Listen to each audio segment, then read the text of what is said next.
पाठ। ॐ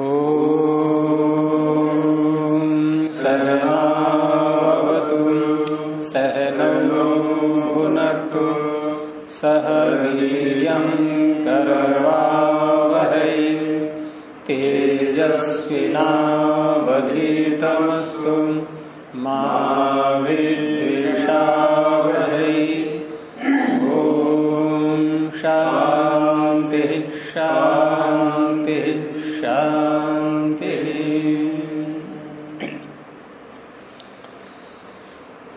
हेत्वाभासों के प्रकरण में जो हमने अब तक देखे उसमें सव्यभिचार हेत्वाभास और विरुद्ध हेत्वाभास, इन दो को देख लिया है। और आगे प्रकरण सम हेत्वाभास आएगा। तो प्रकरण सम का सूत्र 7वां सूत्र है। सूत्र बोलेंगे यस्मात् प्रकरण चिंता स निर्णयार्थम अपदिष्टः प्रकरण समः। यस्मात् प्रकरण चिंता, जिससे, यस्मात् जिससे प्रकरण की चिंता प्रारंभ हुई है, प्रकरण प्रारंभ हुआ है, प्रकरण का चिंतन प्रारंभ हुआ है, जिससे, जिस विषय को लेकर के, जिस धर्म को लेकर के, स निर्णयार्थम अपदिष्टः, अब जिसके कारण से प्रकरण प्रारंभ हुआ है वही निर्णय के लिए उसको प्रस्तुत कर दिया गया। निर्णयार्थम अपदिष्टः, निर्णय के लिए उसका कथन कर दिया गया। तो ऐसा जो हेतु बनेगा वो अपने स्वरूप में तो हेतु जैसा ही दिखाई देगा, क्योंकि हेतु की प्रस्तुत करने की जो शैली है वो उसी शैली में प्रस्तुत किया जाएगा। हेतु जैसा हेतु तो नहीं है, हेतु जैसा। हाँ, तो वह निर्णय के लिए यदि कथन कर दिया गया है उसका, तो ऐसे हेतु को कहेंगे प्रकरण सम हेत्वाभास। प्रकरण के समान, जिसके कारण से प्रकरण प्रारंभ हुआ और उसी का प्रस्तुतिकरण, तो प्रकरण के समान ही हो गया, वो हेत्वाभास कहलाएगा। और वह अपने साध्य धर्म को सिद्ध नहीं कर सकता। अपदिष्ट माने कथन जिसका कर दिया गया, अपदेश जिसका कर दिया गया वो अपदिष्ट हो गया। अपदेश का अर्थ है कथन। तो अपदिष्ट अर्थात कथित है, नहीं उच्चारण अर्थ में नहीं आती है। अप उपसर्ग लगाने के बाद हम जब दिश धातु का प्रयोग करते हैं तो ये कथन अर्थ में आती है, कहना। अपदेश जैसे उपदेश होता है, यह है अपदेश। तो अपदेश का तात्पर्य कथन करना। तो भाष्य में देखेंगे कि विमर्शाधिष्ठानौ पक्ष प्रतिपक्षौ उभौ अनवसितौ। विमर्श कहते हैं संशय के लिए, विमर्शाधिष्ठानौ अर्थात ये जो दोनों पक्ष और प्रतिपक्ष हैं ये कैसे हैं, उनका विशेषण दिया विमर्शाधिष्ठानौ। विमर्श है अधिष्ठान जिनका, अर्थात संशय पर टिके हुए हैं दोनों पक्ष और प्रतिपक्ष, ये संशय पर टिके हुए हैं। विमर्श अधिष्ठान है इनका। तो विमर्शाधिष्ठानौ पक्ष प्रतिपक्ष उभौ, दोनों ही पक्ष भी और प्रतिपक्ष भी। और कैसे हैं, अनवसितौ, अभी समाप्ति उनकी हुई नहीं है। समाप्ति कब होगी, जब निर्णय हो जाए। निर्णय भी हो नहीं पाया, इसलिए दोनों ही अनवसित हैं। अवसित समाप्त, अनवसित असमाप्त जो चल रहे हैं अभी। तो जब समाप्ति नहीं होती है तो उसे कहते हैं प्रकरण। प्रकरण माने प्रकृष्ट रूप से जो कार्य चल रहा है वार्तालाप का, वो प्रगति पर है, समाप्त नहीं हुआ। वो समाप्त क्यों नहीं हो रहा है, उसमें कारण बता दिया है कि दोनों पक्ष और प्रतिपक्ष ये विमर्श पर टिके हुए हैं। अभी जब संशय पर टिके हुए हैं तो समाप्ति हो कैसी जाएगी। समाप्ति वहां जाकर के होती है जहां निर्णय पर के बिंदु पर पहुंच जाए। तो समाप्ति कहलाएगी उनकी। लेकिन ये निर्णय पर पहुंच नहीं पाए, दोनों ही संशय पर आधारित हैं अभी, इसलिए अनवसित हैं। तो ऐसी स्थिति को कहेंगे प्रकरण। तो ये तो हो गया प्रकरण का अर्थ।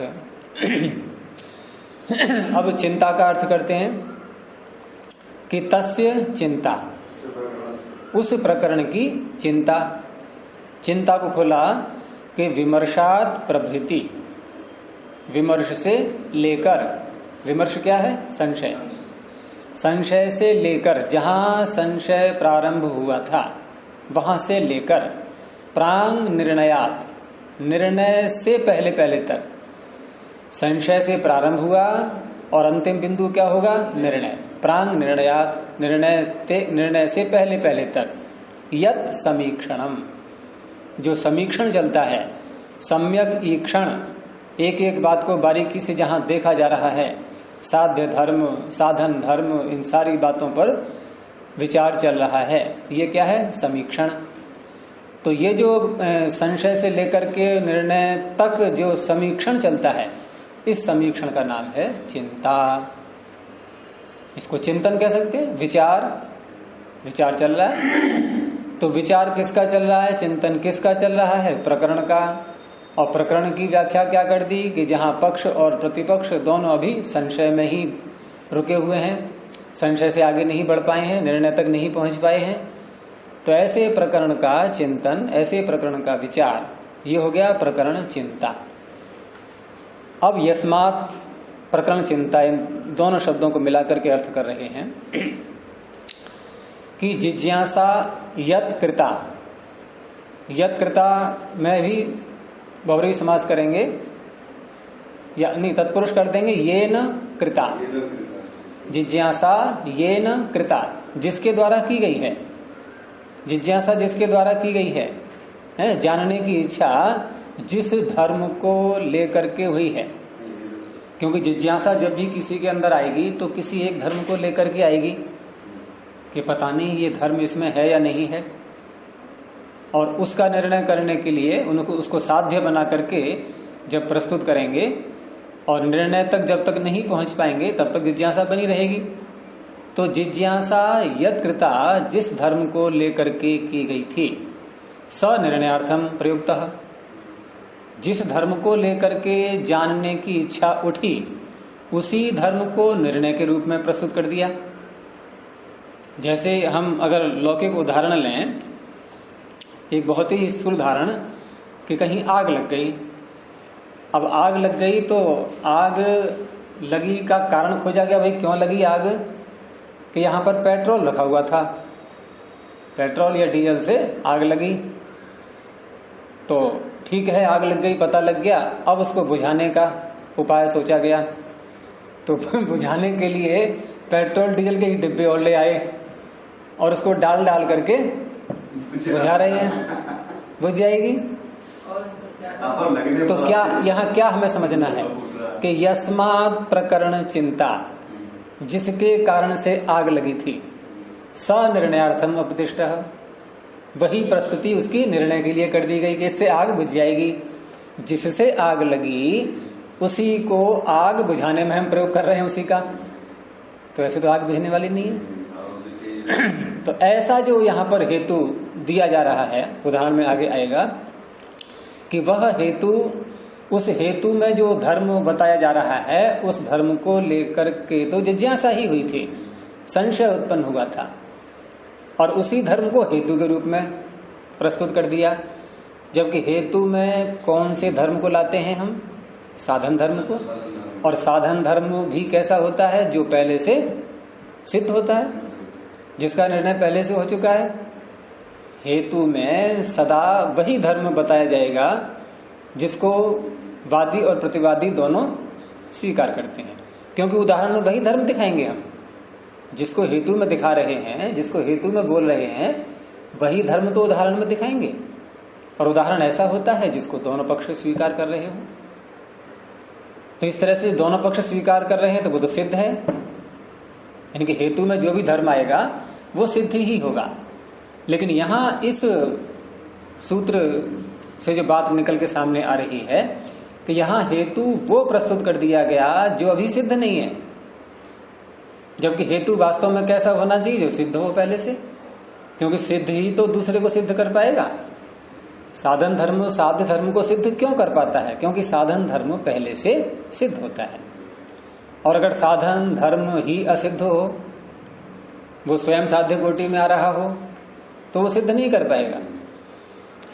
तो जिज्ञासा यत्कृता, जिसके कारण से जिज्ञासा उठी, स निर्णयार्थम प्रयुक्तः, वो निर्णय के लिए प्रयोग कर दिया गया। और उभय पक्ष साम्यात, और दोनों पक्ष वाले उसी धर्म को प्रस्तुत कर रहे हैं। दोनों धर्म वाले, उभय पक्ष, दोनों पक्ष वाले, दोनों पक्षों में ये समानता आ रही है। यानी कि पहले वाले पक्ष ने, वादी ने भी ऐसा हेतु प्रस्तुत किया जो भी साध्य कोटि में है, और प्रतिवादी ने भी उसके विरोध में ऐसा हेतु प्रस्तुत किया कि वो भी साध्य कोटि में है। उभय पक्ष साम्या, दोनों पक्षों में समानता मिलेगी। और ऐसा हेतु प्रकरणम अनति वर्तमान, प्रकरण को अनति वर्तमान को कैसे समझेंगे हम? अति वर्तमान, अनति वर्तमान। निवृत्ति सुनी होगी आपने, निवृत्ति होती है ना, हटाना, समाप्त करना। और अतिवृत्ति, पूरा पूरा हटा देना उसको। और अनतिवृत्ति, न हटा पाना। तो अनति वर्तमान अर्थात प्रकरण को निवृत्त न करता हुआ, प्रकरण जिस संशय को लेकर के चला था वो प्रकरण समाप्त कब होगा? जब निर्णय हो जाए। तो निर्णय कराने में असमर्थ जो हेतु प्रस्तुत किया गया है, जो स्वयं साध्य कोटि में आ रहा है, वह हेतु उस प्रकरण को समाप्त नहीं कर सकता। यानी प्रकरणम अनति वर्तमान, प्रकरण को समाप्त न करता हुआ ऐसा हेतु, वो क्या कहलाएगा? प्रकरण समः, वो प्रकरण के समान ही हो गया, क्योंकि प्रकरण विमर्श पर आधारित था और ये हेतु भी विमर्श में ही टिका रहा, ये निर्णय तक नहीं पहुंचा पाया। निर्णयाय न प्रकल्पते, ये निर्णय के लिए समर्थ नहीं हो सकता ऐसा हेतु। अब यहां दृष्टांत में, उदाहरण में देखेंगे सारी बातें, तब समझ में आएंगी। प्रज्ञापनम, प्रज्ञापन का तात्पर्य जैसे पीछे आया था निदर्शनम, दृष्ट उदाहरण, यानी जहां हमें ये सारा समझना है, जिस पंचावयव में ये विषय समझना है, अब उसको दिखा रहे हैं प्रज्ञापनम। तो इसमें विपरीत अल्पविराम में बना लें इन शब्दों को अलग अलग करके। तो पहले दिया अनित्य शब्द, ये क्या हो गया? प्रतिज्ञा। इसको इन्वर्टेड कॉमा में ले लें, अनित्य शब्द। यानी वादी ने अपना प्रतिज्ञा वाक्य प्रस्तुत किया कि शब्द अनित्य है। अब ये देखो, उदाहरणों को, दृष्टांतों को बदलते नहीं है प्राय करके। ये शैली आपको महाभाष्य में मिलेगी बहुत ज्यादा, पतंजलि के महाभाष्य में, वहां ये शैली भरी पड़ी है। क्यों नहीं बदलते हैं? क्योंकि जो पढ़ने वाले के दिमाग में समा गया है उदाहरण, तो उसी उदाहरण के द्वारा बहुत सी बातें समझाई जाती हैं। अब ये शब्द वाली बात कितनी बार आ चुकी है अब तक ये, क्योंकि दिमाग में घुस चुका है सबके। अब जब बदलेंगे उदाहरण के लिए तो पहले उसको समझो सारा, वो क्या है विषय। इसलिए जो है वही उदाहरण प्राय करके आते हैं जिनको हम ठीक प्रकार से समझ रहे हैं, जान रहे हैं।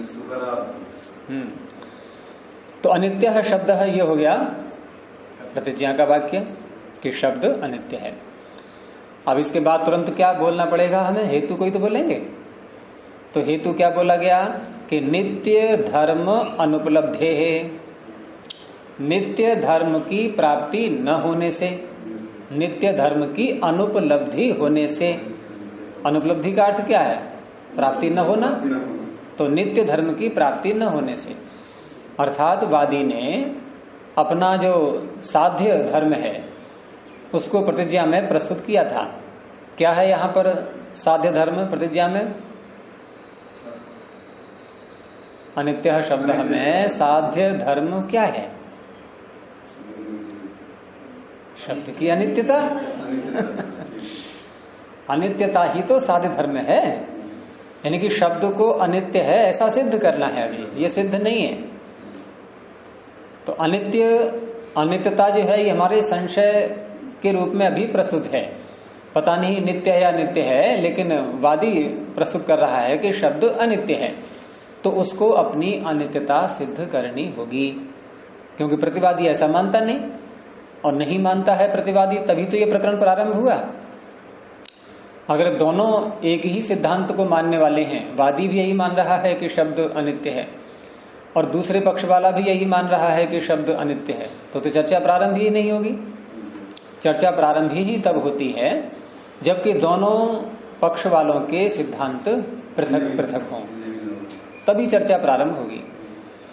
तो इसलिए यहां पर जब उसने कहा है कि शब्द अनित्य है, तो ये बात उसको सिद्ध करनी होगी, और सिद्ध करने के लिए हेतु देना होगा। लेकिन हेतु देने से पहले हमें यहां यह देखना है कि शब्द अनित्य है, यहां अनित्यता को उसको सिद्ध करना है। और अनित्यता को सिद्ध करने के लिए यदि वो ये हेतु दे देता है कि क्योंकि यहां नित्य धर्म की उपलब्धि नहीं हो रही है। समझ में आ रहा है नहीं? अब नित्य धर्म की उपलब्धि नहीं हो रही है, ये जो हेतु उसने दिया ये सिद्ध है हेतु, तभी तो दे पाएगा। अर्थात यदि ये हेतु सिद्ध है कि नित्य धर्म की उपलब्धि यहां नहीं है, तो निश्चय हो गया कि शब्द अनित्य है। फिर साध्य कहां रहेगी? ये साध्य तभी तो बनेगा जब नित्य धर्म यहां पर नहीं मिल रहे हों। अब जो स्वयं कह रहा है, मतलब नित्य धर्म यहां पर निश्चय हो चुका है यदि, तो ये फिर अनित्यता इसकी सिद्ध है। लेकिन नित्य धर्म की उपलब्धि न होने के कारण से जो संशय उसके अंदर उत्पन्न हुआ है, तो यहां जो उसने हेतु प्रस्तुत कर दिया है ये उस संशय को दूर नहीं कर पाएगा। क्योंकि यदि यहां पर नित्य धर्म को उसने कहा कि नित्य धर्म उपलब्ध न होने से शब्द अनित्य है, तो यहां संशय दिखाई दे रहा है क्या? यहां संशय कहां दिखाई देगा? यदि हम ये मान लेते हैं कि नित्य धर्म उपलब्ध नहीं है, जैसे कोई व्यक्ति, किसी के विषय में कहा गया कि ये व्यक्ति मर गया है, तो कहा कैसे पता लगा? कि जीवित व्यक्ति के धर्म न दिखाई देने से। ठीक है ना? अब जीवित व्यक्ति के धर्म का न दिखना ये सिद्ध है, तभी तो उसने हेतु दिया ये। ठीक है ना? अच्छा, अब दूसरा आया, उसने कहा कि ये व्यक्ति जिंदा है, कि कैसे पता लगा? कि मृत व्यक्ति के धर्म न दिखाई देने से। अब यहां पर ये संशय जो चल रहा है कि ये जीवित है या मृत है, ये इन दोनों वादी प्रतिवादी के दिए हेतुओं से सिद्ध हो जाएगा। क्योंकि एक कह रहा है कि जीवित के धर्म न मिलने से, एक कह रहा है मृत के धर्म न मिलने से, तो सिद्ध कभी नहीं हो सकता। ये वही स्थिति यहां पर आ रही है कि एक ने कहा कि शब्द अनित्य है नित्य धर्म के न मिलने से। अब उसने आगे, अब इसमें व्याप्ति कैसे बनेगी? हमने प्रतिज्ञा देख ली और हेतु देख लिया, अब तुरंत व्याप्ति का समय आएगा नहीं, व्याप्ति का अवसर आ रहा है, तो व्याप्ति कैसे बनाएंगे इसकी? जो अनित्य होता है। देखो, व्याप्ति बनाते समय प्रारंभ हमारा कहां से होता है? हेतु के धर्म को बोलते हुए। हेतु में धर्म क्या दिखाया जा रहा है? नित्य धर्म के उपलब्ध न होने से। तो कैसे बनेगी व्याप्ति? कि जहां जहां, फिर देखो आप हेतु देखो क्या है? हेतु देखो, नित्य धर्म के उपलब्ध न होने से, तो क्या बनेगी व्याप्ति? क्या बनेगी व्याप्ति? रीना, हेतु से प्रारंभ कर दो सीधा। जहां जहां नहीं होती, अरे हेतु को ही दोहराना है पहले। जहां जहां नित्य धर्म की उपलब्धि नहीं होती है, या ऐसे कह दो कि जहां जहां नित्य धर्म की अनुपलब्धि होती है। जो कहते हो हेतु बोलना है यदि, तो जहां जहां नित्य धर्म की अनुपलब्धि होती है वह अब साध धर्म को बोल दो सीधा।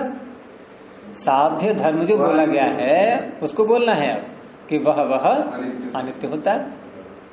हमेशा व्याप्ति ऐसी बनेगी, और ये व्याप्ति बनी है साधर्म्य से, और वैधर्म्य से भी हम व्याप्ति बना सकते हैं। तो वैधर्म्य से व्याप्ति बनाएंगे तो कैसे बोलेंगे? वैधर्म्य से व्याप्ति कैसे बनती है? साधन धर्म के अभाव को दिखाते हुए साध्य धर्म के अभाव को सिद्ध करते हैं। तो वहां कैसे बोलेंगे कि जहां जहां नित्य धर्म, आगे जहाँ नित्य धर्म नहीं, उपलब्ध होता है, उपलब्ध होता है, जहाँ से नित्य धर्म उपलब्धि होता है, हाँ, वह पदार्थ नित्य होता है। हाँ, क्योंकि शब्द अनित्य दिखा रहे हैं ना, उसका अभाव दिखाएंगे अब, वह नित्य होता है। ये वैधर्म से व्याप्ति हो गई। तो व्याप्ति दोनों प्रकार से हो सकती है। तो यहां उसने कहा कि नित्य धर्म अनुपलब्धि है। अब उसने आगे कहा कि अनुपलभ्यमान, ये जो न के आगे आ की मात्रा है इसको हटा लेना। अनुपलभ्यमाना लिखा है ना, आ की मात्रा को हटा दो। अनुपलभ्यमान नित्य धर्मकम अनित्यम दृष्टम,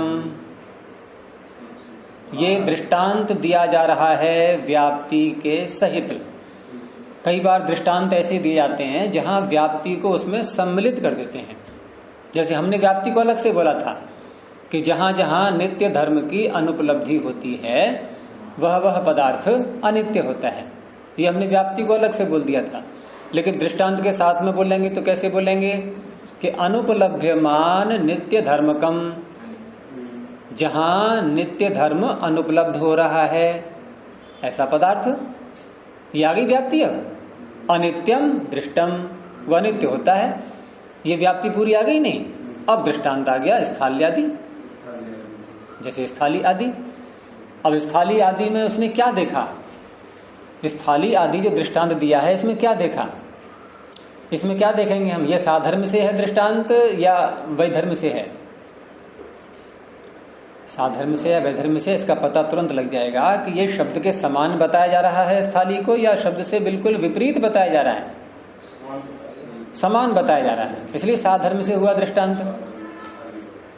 और साधर्म से ही व्याप्ति है कि अनुपलभ्यमान नित्य धर्मकम। आगे मात्रा हटा दी इसमें से, नहीं तो अर्थ नहीं बनेगा आपका, अनित्य हो जाएगा फिर ये नित्य की जगह। अगर आकी मात्रा नहीं हटाएंगे तो इसको अनित्य बोलना पड़ेगा, अर्थ ही उल्टा हो जाएगा। अनुपलभ्यमान नित्य धर्मकम अनित्यम दृष्टम स्थाल्यादि। ये दूसरे पैराग्राफ में पहली पंक्ति के अंत में है, ये ना पे आकी मात्रा, उसको हटा लेना है। अनुपलभ्यमान अनित्य धर्मकम, नित्य धर्मकम है जिसमें नित्य धर्म अनुपलब्ध है ऐसा पदार्थ अनित्यम दृष्टम, वह नित्य देखा जाता है, जैसे स्थाली आदि। अब इसने अपनी प्रस्तुति कर दी पूरी वादी ने। अब प्रतिवादी का नंबर आया। अभी इसमें उपनय निगमन नहीं दिखाया, कोई आवश्यक नहीं है। अब वादी प्रतिवादी ने अपना प्रस्तुतिकरण किया। उसने क्या बोला? वो उसके विरोध में ही तो बोलेगा, तभी तो बनेगा प्रतिवादी। तो उसने क्या कहा कि नित्य है शब्द, शब्द नित्य है। अब उसको भी अपना हेतु बोलना पड़ेगा। तो उसने हेतु क्या बोल दिया? अनित्य धर्म अनुपलब्धे है। ये ठीक वैसा ही तो हो गया कि यह आदमी मर गया है। कि कैसे पता लगा? कि जिंदा के धर्म न मिलने से। दूसरे ने क्या कहा कि यह आदमी जिंदा है, मरे हुए के धर्म न मिलने से। हो गया निर्णय? निर्णय हो गया? निर्णय हो गया कि मरा है जिंदा, दोनों में से क्या निर्णय हुआ? निर्णय तो अभी हुआ नहीं, अपने अपनी बात। तो ये जो हेतु दिए गए दोनों के द्वारा, ये निर्णय तक पहुंचा देंगे क्या? हैं? ये निर्णय तक नहीं पहुंचाएंगे ना, चर्चा चलती ही रहेगी। और चर्चा चलती रहे तो ये क्या है? प्रकरण। फल मिलने वाला, ये है प्रकरण की चिंता। प्रकरण का विचार चलता ही रहेगा। तो क्या होना चाहिए? तो न्यायाधीश को क्या करना चाहिए? न्यायाधीश को वहां तुरंत उनको रोक करके और उसको कहे भाई आप दूसरा उदाहरण लाओ, ये तुम्हारा हेतु ये नहीं चलेगा। जैसे कभी कभी आपने देखा होगा जब कुश्ती हो रही होती है, बॉक्सर हो या अन्य कोई हो, तो कभी कभी दोनों ऐसे फंस जाते हैं वो कि ना वो उसको गिरा पाए ना उसको गिरा पाए। तो वो एम्पायर क्या करता है, वो रेफरी तुरंत ही उनको पकड़ करके अलग करेगा पहले। और क्या अर्थ हुआ इसका अलग करने का, कि नए सिरे से भिड़ जाओ। ये जो तुम्हारी प्रक्रिया चल रही थी इससे निर्णय नहीं हो पाएगा, समय खराब होगा, ऐसे ही दोनों जूझते रहोगे। तो यहाँ ऐसे ऐसे हेतु जब दिए जाएंगे जो निर्णय नहीं कर पाएंगे तो न्यायाधीश क्या कहेगा, भाई दूसरा हेतु प्रस्तुत करो, फिर प्रारंभ करो अपने वाक्य को पीछे से। लेकिन यहाँ भी कोई न्यायाधीश नहीं है और दोनों ने अपने अपने हेतु प्रस्तुत किए। तो नित्य शब्द नित्य है, अनित्य धर्म अनुपलब्ध है। अब पिछले वाले ने कहा था कि नित्य धर्म की यहाँ प्राप्ति नहीं हो रही है, दूसरा कह रहा है कि अनित्य धर्म की प्राप्ति नहीं हो रही है। तो ये नित्यता के धर्म, अनित्यता के धर्म, ये दोनों के अलग अलग जो पक्ष आ रहे हैं, दोनों ने अपने अपने अलग हेतु दिए हैं। ये हेतु यही तो बता रहे हैं कि ये जो धर्म है नित्यता के अनित्यता के, अभी ये ही सिद्ध करने के लिए है, ये सिद्ध नहीं है, ये स्वयं साध्य कोटि में आ रहे हैं। और जो साध्य कोटि में आ रहा हो ऐसा हेतु देना, ये कभी भी साध्य धर्म को सिद्ध नहीं कर सकता। अब इसने भी अपनी व्याप्ति दिखाई। ये व्याप्ति कैसे दिखाएगा, आप पहले अपने आप बताएं कि शब्द नित्य है, अनित्य धर्म के उपलब्ध, अनित्य धर्म के उपलब्ध, अनित्य धर्म अनुपलब्ध है, अनित्य धर्म के उपलब्ध न होने से। तो कैसे बनेगी व्याप्ति, कि जहां जहां अनित्य धर्म उपलब्ध नहीं होता है वह पदार्थ नित्य होता है। ये साधर्म से व्याप्ति बनी। अब इसी व्याप्ति को उदाहरण के साथ मिला करके बोलेंगे तो इस तरह से बन जाएगा कि अनुपलभ्यमान अनित्य धर्मकम, अनुपलभ्यमान अनित्य धर्मकम, जिसमें अनित्य धर्म अनुपलब्ध है वो कैसा होगा, नित्यम दृष्टम, वो नित्य देखा जाता है। दृष्टांत में क्या आएगा उदाहरण में, आकाश आदि। जैसे वहां स्थाली था, यहां आकाश को ले लिया गया।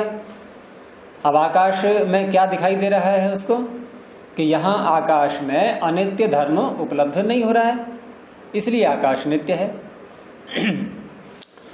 अब यहां पर आगे समझा रहे हैं कि ये दोनों के द्वारा प्रस्तुत किए गए हेतु, ये प्रकरण सम हेत्वाभास क्यों कहला रहे हैं। वैसे यहां पर इन्होंने आगे जो दिया है एक और विषय भी यहां दे रहे हैं साथ में, कि कभी कभी ऐसा लगता है हेतु प्रस्तुत करते समय कि वो प्रकरण सम हेत्वाभास जैसा लगता है, लेकिन वो प्रकरण सम हेत्वाभास नहीं होता है, वो अनैकांतिक हेत्वाभास। क्या कहा गया था पीछे उसको, अनैकांतिक हेत्वाभास को क्या नाम दिया गया था, सव्यभिचार, यानी कि सव्यभिचार हेत्वाभास दिया गया। और लगता है ऐसा कि प्रकरण सम हेत्वाभास है। तो इन दोनों में भेद दिखा रहे हैं यहाँ पर ये, कि प्रकरण सम हेत्वाभास और सव्यभिचार हेत्वाभास, इन दोनों में अंतर क्या है। तो पहले हम पीछे के उदाहरण को याद करें। सव्यभिचार हेत्वाभास में प्रस्तुति कैसे की गई थी, ध्यान आ रहा है किसी को, नहीं, देख लो पीछे खोल करके, उसमें प्रस्तुति कैसे की गई थी। उदाहरण यही था, शब्द का ही वहां भी प्रस्तुतिकरण किया गया था, वहां भी शब्द को ही बोला गया था, वहां कहा गया था कि नित्य शब्द और अस्पर्शत्वात्, शब्द नित्य है, स्पर्श धर्म न मिलने से, यानी छुआ नहीं जाता शब्द, इस धर्म को लेकर के उसने कहा था कि शब्द नित्य है। और उसमें दृष्टांत क्या दिया था, हाँ, तो कुंभ जो दृष्टांत दिया था ये वह धर्म से था, क्योंकि शब्द को नित्य मान रहे हैं, दृष्टांत में अनित्य वस्तु को दे रहे हैं, तो वह धर्म से ही तो हुआ। तो वहां यह कहा गया था कि शब्द नित्य है अस्पर्शत्वात्, स्पर्श धर्म के न मिलने से, अर्थात जहां स्पर्श धर्म मिलता है वो पदार्थ अनित्य होता है, जैसे कुंभ। ये वैधर्म से हुआ था। और दूसरे ने क्या कहा था, प्रतिवादी ने क्या कहा कि शब्द अनित्य है। हेतु वही है, अस्पर्शत्वात्, स्पर्श धर्म के न मिलने से। उसने क्या उदाहरण दिया,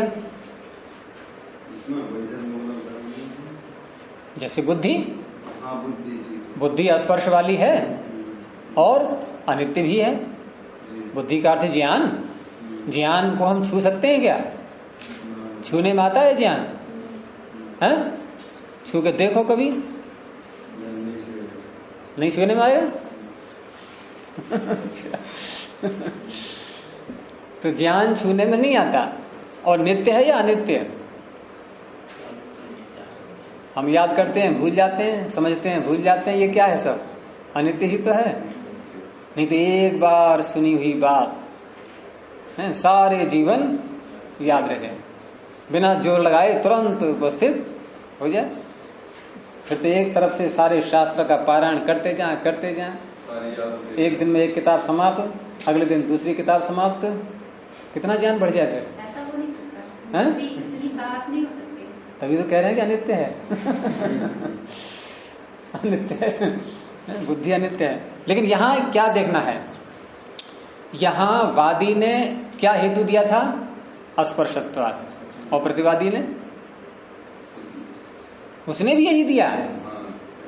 दोनों के द्वारा दिया गया हेतु समान, और दोनों के द्वारा जब हेतु समान प्रस्तुत किया जाएगा और दृष्टांत दोनों के अलग अलग, तो एक ही हेतु पक्ष में भी जा रहा है, विपक्ष में भी जा रहा है।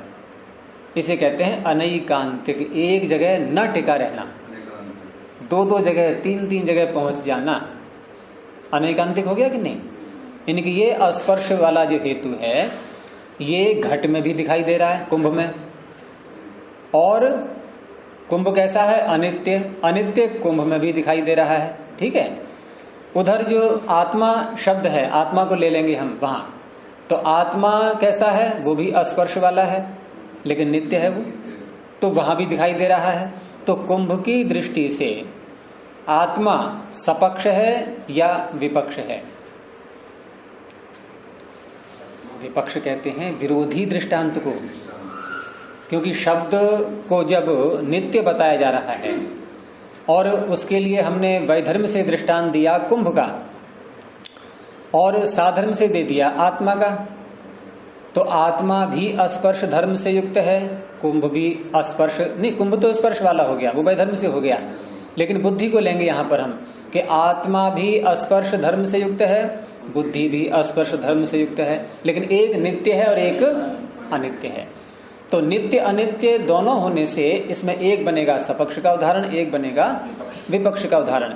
तो शब्द की दृष्टि से देखें हम यहाँ पर कि शब्द तो हो गया पक्ष, अब शब्द की दृष्टि से आत्मा विपक्ष है या बुद्धि विपक्ष है? कौन विपक्ष है? शब्द को नित्य बताया जा रहा है, अब नित्य का उल्टा क्या होगा? अनित्य। तो यहाँ अनित्य आत्मा है या बुद्धि है? तो बुद्धि हो गया विपक्ष और आत्मा हो गया सपक्ष। तो ये अस्पर्शत्व हेतु ये आत्मा में भी पहुंच गया और बुद्धि में भी पहुंच गया।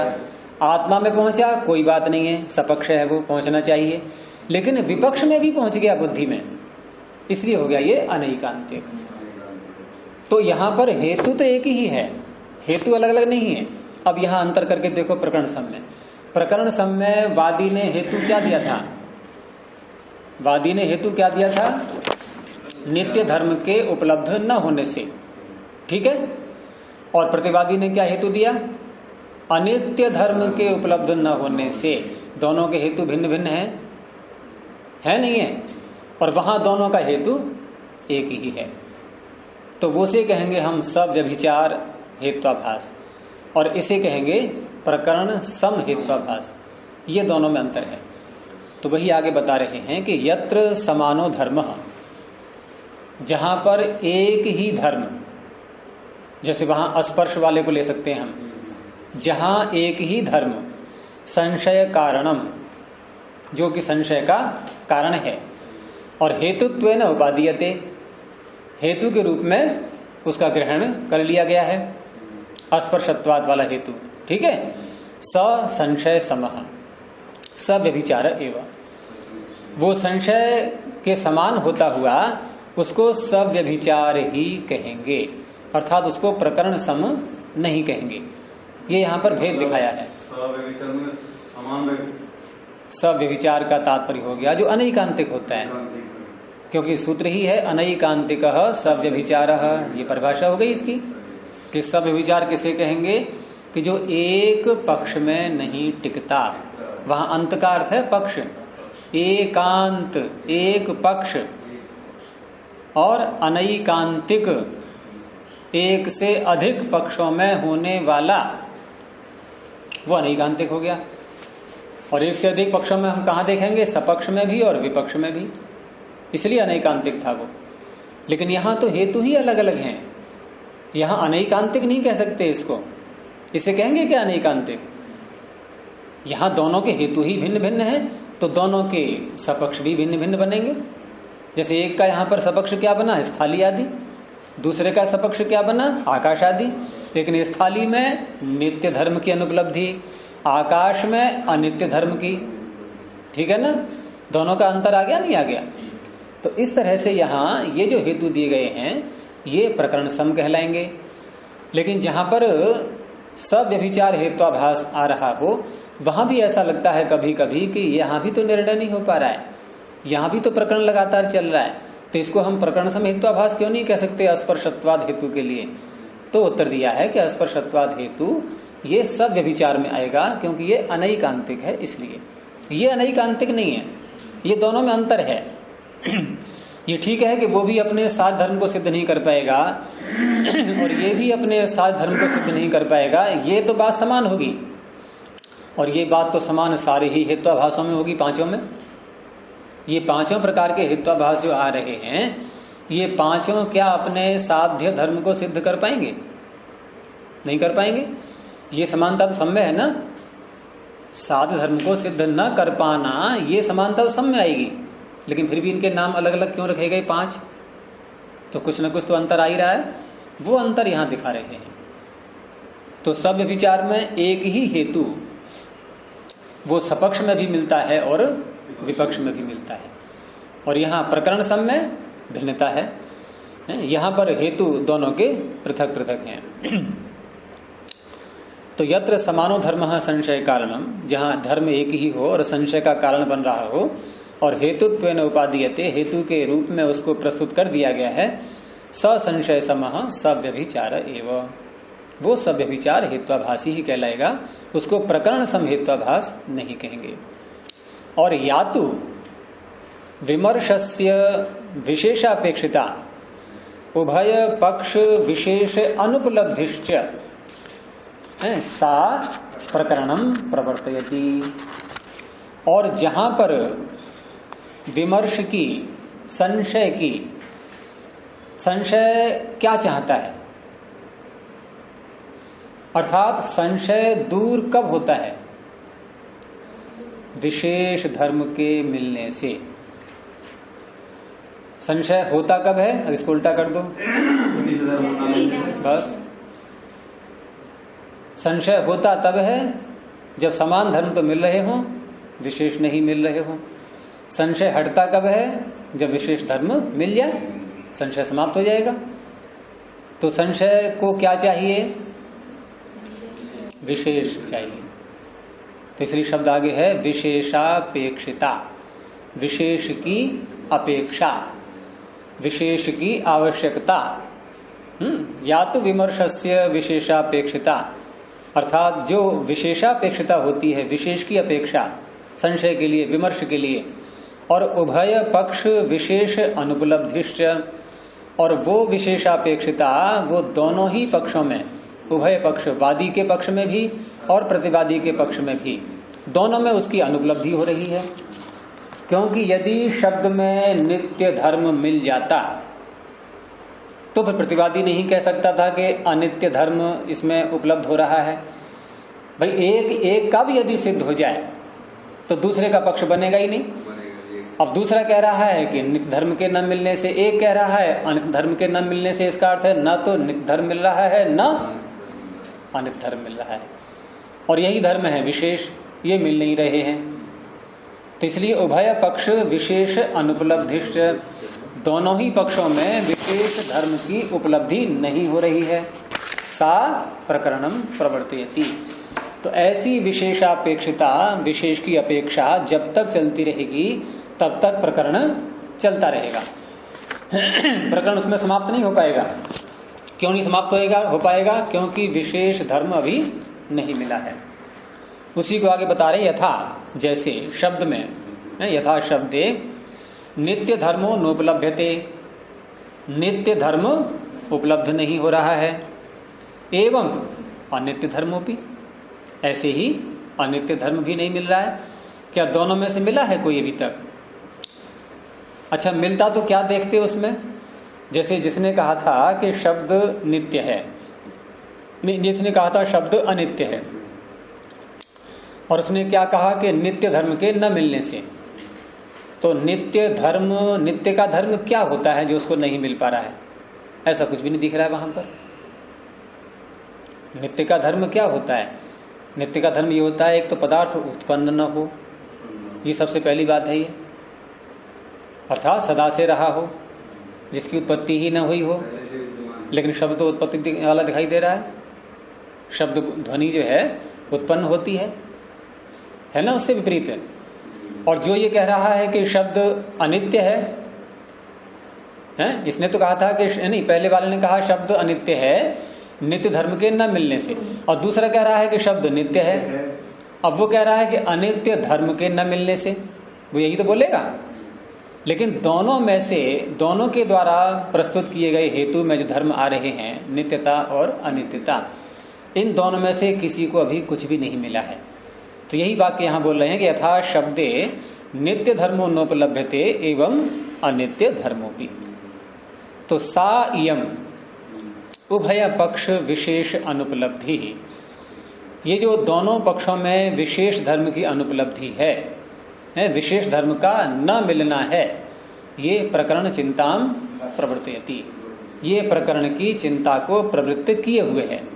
कौन किए हुए है? विशेष धर्म का न मिलना, ये प्रकरण की चिंता को प्रवृत्त किए हुए है। कथम, कैसे? तो आगे उत्तर दिया कि विपर्य ही प्रकरण निवृत्ते है, यदि इनका विपर्य हो जाए। विपर्य का तात्पर्य है कि विशेष धर्म का न मिलना, और इसका विपर्य क्या होगा? विशेष धर्म का मिलना। तो विशेष धर्म यदि मिल जाए तो प्रकरण की निवृत्ति हो जाएगी। विपर्य का अर्थ यहां पर इसका उलट कर दो बिल्कुल। यदि इसका उलट हो जाए, अर्थात विशेष धर्म मिल जाए, और विशेष धर्म किसी एक बात का मिल जाए, या तो नित्यता का मिल जाए या अनित्यता का मिल जाए, किसी एक का तो मिले, तुरंत निश्चय हो जाएगा, तो उससे प्रकरण की निवृत्ति हो जाती है। उसी को आगे खोला कि यदि नित्य धर्म शब्दे गृह्येत, यदि शब्द में नित्यता का धर्म कोई मिल जाए, कौन सा हो सकता है? मैंने कहा उत्पत्ति न होना। यदि ये मिल जाता है तो उस अवस्था में न स्यात् प्रकरणम, प्रकरण चलेगा ही नहीं, फिर समाप्त हो जाएगा, एक पक्ष सिद्ध हो जाएगा दोनों में से। यदि वा, अब दूसरी बात कही, यदि वा अनित्य धर्म गृह्येत, या फिर अनित्य धर्म कोई मिल जाए उसमें, तो अनित्य धर्म क्या देखा जाएगा? भाई विनाश होना, उत्पत्ति होना, ये जो सारी बातें आती हैं ये अनित्य धर्म होती हैं। लेकिन सिद्ध अभी ये भी नहीं हुआ है। अगर ये सिद्ध हो रहा होता तो व्यक्ति जो है प्रतिवादी ये कहता ही नहीं, वो अपनी प्रस्तुति कर ही नहीं पाता फिर। तो यदि ये मिल जाए यहाँ पर अनित्य धर्म, तो एवं अपि निवर्तेत प्रकरणम, तो उस अवस्था में भी प्रकरण की निवृत्ति हो जाएगी। तो सह अयम हेतु, इस प्रकार से ये हेतु में दोनों हेतु आ जाएंगे, अर्थात नित्य धर्म के न मिलने से और अनित्य धर्म के न मिलने से, दोनों ही प्रकार के हेतु। तो स्वयं हेतु उभऊ पक्षऊ प्रवर्तयन, अर्थात ये हेतु दोनों पक्षों को प्रवृत्त करते हुए अन्य तरस्य निर्णयाय न प्रकल्पते, किसी एक का अन्य तरह से किसी एक का निर्णय करने के लिए ये समर्थ नहीं होता। यानी ऐसा हेतु जो प्रकरण सम के रूप में प्रस्तुत किया गया है वह दोनों में से किसी एक का निर्णय करने में समर्थ नहीं हो सकता। इनमें से हो सकता है कोई हेतु जो किसी एक को यह सिद्ध कर दे। एक ने कहा कि नित्य धर्म नहीं मिल रहा है, दूसरे ने कहा कि अनित्य धर्म नहीं मिल रहा है, और इसी के आधार पर संशय प्रारंभ हुआ था, इसी के आधार पर प्रकरण चल रहा था, और इसी के आधार पर प्रकरण की चिंता। चिंता का अर्थ क्या किया गया था? संशय से लेकर जब तक निर्णय तक न पहुंच जाए, यही है उसका चिंता, चिंतन। तो इस तरह से ये हो गया आपका प्रकरण सम हेत्वाभास। अब इसमें बताओ क्या कोई बात समझने से रह गई है?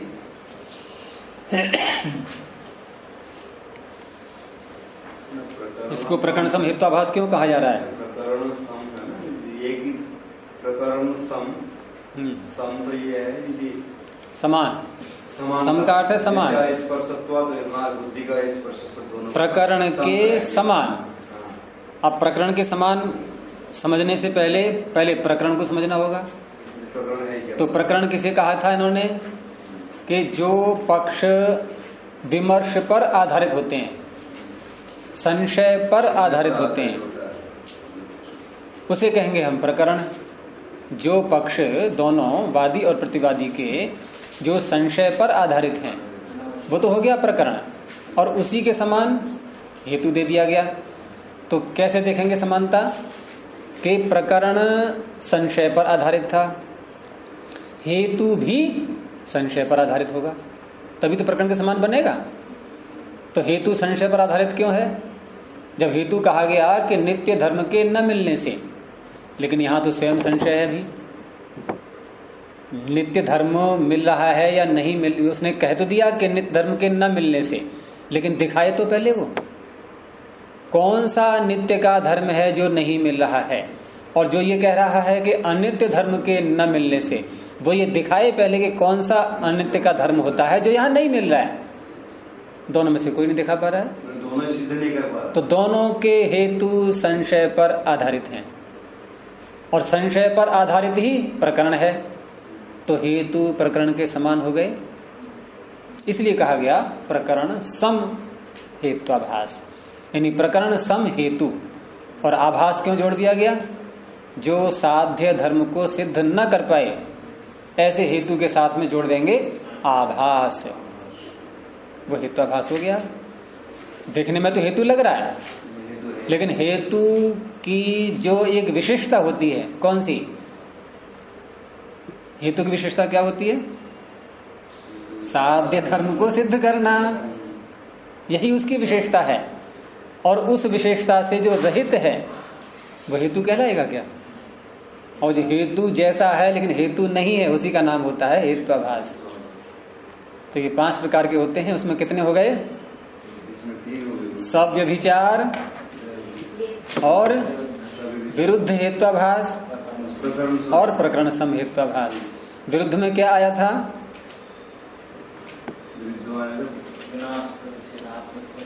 विरुद्ध में वादी ने अपने स्वीकृत सिद्धांत के विरुद्ध हेतु प्रस्तुत कर दिया था।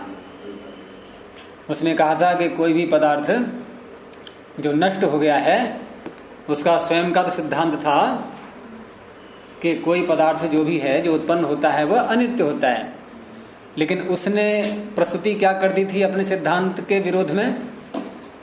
उसने कहा कि किसी का कभी भी विनाश नहीं होता। तो ये विनाश नहीं होता, ये बात क्या सिद्ध करने जा रही है? कि सब कुछ नित्य है, ये सिद्ध करने जा रही है। तो इस तरह से उसने अपने ही स्वीकृत सिद्धांत के विरुद्ध कथन कर दिया था, इसलिए इसे कहते हैं सिद्धांत विरुद्ध हेत्वाभास, इन्हीं विरुद्ध हेत्वाभास। तो सव्यभिचार विरुद्ध और प्रकरण सम। आगे 2 और रह गए, इनको कल देखेंगे। साध्य सम और कालातीत। इन सब में 5 प्रकार के हेत्वाभाषा में सभी प्रकार के आ जाएंगे। इनके अगर अवान्तर भेद करेंगे भी तो इन्हीं के अंतर्गत उनका समावेश हो जाएगा।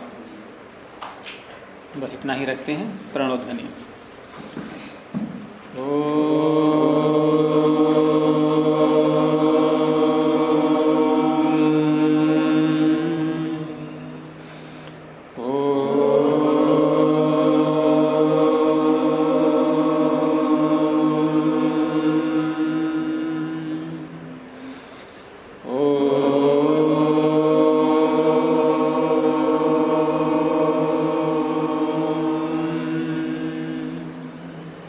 सभी को